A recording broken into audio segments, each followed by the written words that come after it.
semuanya, ketemu lagi dengan saya, Simona Fauzia. Sekarang kita sudah memasuki video episode yang ke-6 untuk pembahasan mengenai soal-soal dalam materi sudut-sudut berrelasi. Oke, kita lihat soal yang ke-6. Wah, nih. Ini lumayan baru-baru ini ya, berarti sekitar 4 tahun yang lalu nih. Sumbernya itu dari soal UTBK SBMPTN tahun 2019. Nah, diketahui ini tuh berarti si X sama Y itu kan sebagai sudutnya ya, sudut X sama sudut Y. Nah, sudut X sama sudut Y itu berada pada interval 0 sampai pi. Artinya berarti 0 sampai 180 derajat ya. Nah, terus syarat lainnya itu adalah pengurangan sudutnya atau sudut X dikurangi dengan sudut Y itu hasilnya itu selalu berada di antara pi per 2 sampai pi, artinya berarti antara 90 derajat sampai 180 derajat, berarti dikuadratkan ke 2 ya, itu syaratnya. Nah, syarat ini tuh nantinya itu akan berpengaruh terhadap hasil pemecahan masalahnya gitu. Jadi ini harus direpresentasikan dengan baik, karena soal UTBK itu pada hakikatnya mudah, tapi yang sering pengecohnya itu hal-hal yang sebenarnya sederhana. Ini tuh syarat ini tuh memenuhi dua kondisi, yaitu 2 sin X tambah cos Y sama dengan 2 dan 2 cos X dikurangi sin Y sama dengan akar 3. Berapakah nilai kosinus X dikurangi Y? Nah, sekilas ini tuh tampak pusing gitu ya. Nah, tapi sini nih ada cara penyelesaian yang ternyata tidak serumit itu. Oke, kita lihat. Nah, pertama, kita lihat nih. Ini kan kalau kita bisa istilahkan ini tuh sistem persamaan yang memiliki dua variabel gitu ya. Tapi di sini tuh variabelnya itu nilai trigonometri. Gitu.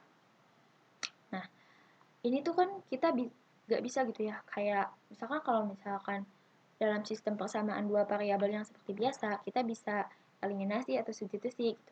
Sebenarnya ini pada hakikatnya itu bisa gitu. Tapi kita harus merubah terlebih dahulu bentuk ini tuh sedemikian rupa sehingga kita bisa mengeliminasinya atau mensubstitusikannya. Nah, bagaimana caranya? Nah, kita bisa memanfaatkan sifat identitas trigonometri, terutama yang kosinus kuadrat alfa tambah sinus kuadrat alfa sama dengan 1. Nah, itu dasarnya. Nah, bagaimana cara kita memperoleh nilai itu?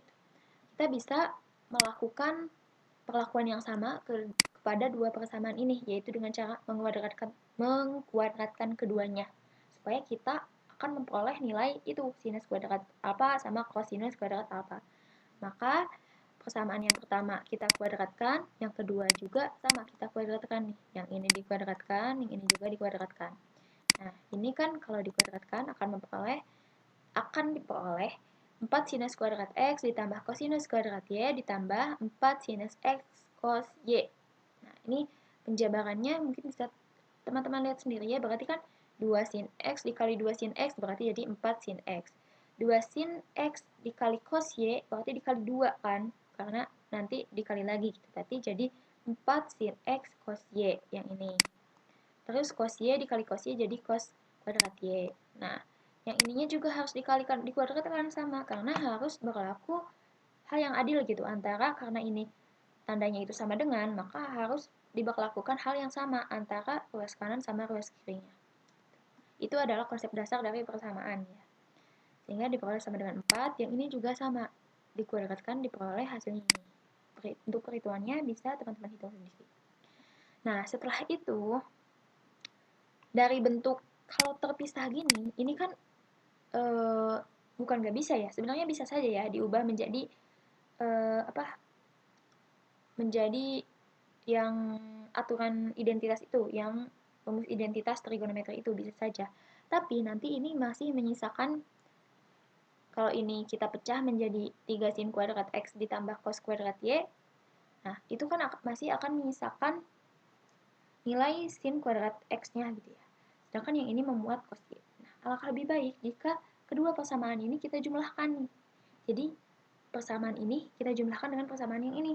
Sama konsepnya seperti saat kita mengeliminasi pada penyelesaian sistem persamaan linear dua variabel. Nah, jika kita jumlahkan nih kedua persamaan ini, jadi ruas kanannya dijumlahkan, ruas kirinya juga dijumlahkan. Nah, ini kan akan menghasilkan ini nih.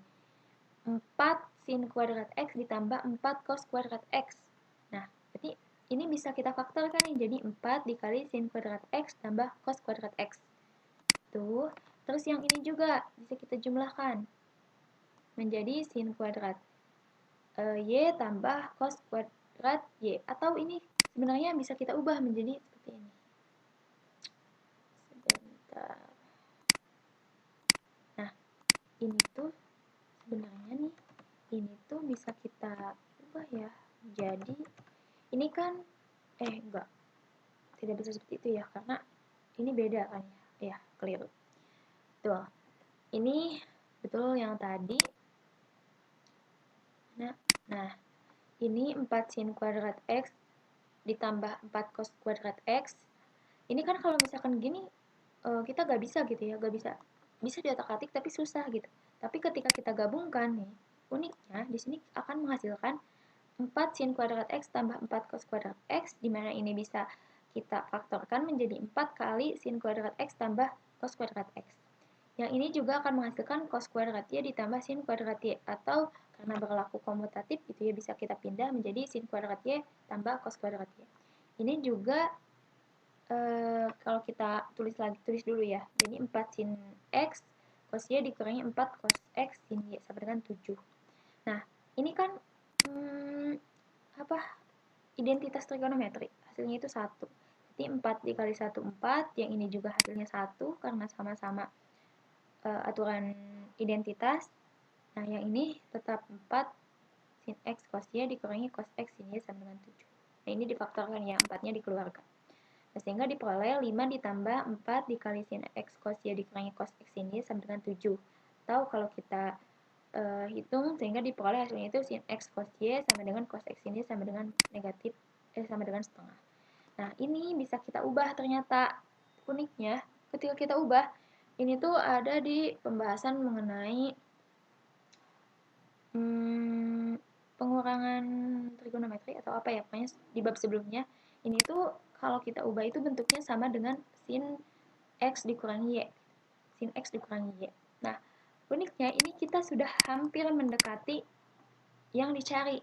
Nih, yang dicari itu kan ini ya, cos X dikurangi Y. Sedangkan ini yang baru diketahui itu adalah sin X dikurangi Y. Nah, lalu bagaimana nih cara kita menentukan cos X dikurangi Y? Nah, kita bisa menggunakan hal yang sama, yaitu identitas trigonometri yang tadi. Tapi perbedaannya,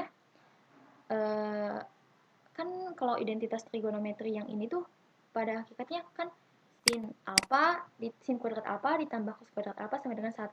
Karena tadi yang kita ketahui itu adalah sin X dikurangi Y, dan yang kita cari itu kebetulan adalah cos X dikurangi Y, itu kan si sudutnya itu dua hal yang sama gitu ya, sama-sama X dikurangi Y. Maka kita bisa gunakan konsep yang sama menjadi sin kuadrat X dikurangi Y ditambah cos kuadrat X dikurangi Y sama dengan 1.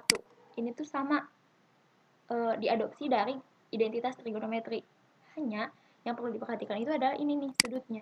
Ini tuh sudutnya itu harus sama. Kalau bentuknya X dikurangi Y, ya yang kosinusnya juga harus X dikurangi Y. Dan itu kebetulan yang sedang kita cari dalam permasalahan ini. Karena tadi sin X dikurangi Y itu adalah setengah, maka kita substitusi diperoleh setengah kuadrat, ditambah cos kuadrat X dikurangi Y sampai dengan 1. Sehingga diperoleh hasil akhirnya cos kuadrat X dikurangi Y sama dengan 3/4, maka cos X dikurangi Y adalah, nah, karena diakarkan hasilnya ada dua, ada positif, ada negatif ya.